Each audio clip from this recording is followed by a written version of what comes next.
हलवा आणला, हलवा आणला, आईशेनं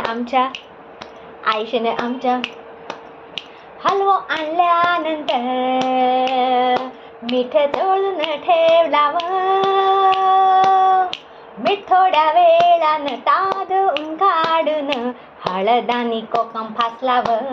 ओले ओ हलवा आणला आईशेने आमच्या मक्ता उचलून मॅरिनेट करून, मग फोडी उचलून मॅरिनेट करून आम्ही पॅनवर एक एक सोडला. ओले ओ हलवा आणला आईशेने आमच्या येवा खाओ तुम्ही आता आमचा हलवा, मग बोला नको आम्ही तुमका नाही दिला, येवा लवकर आजचो खाऊ घालू. ओले ओ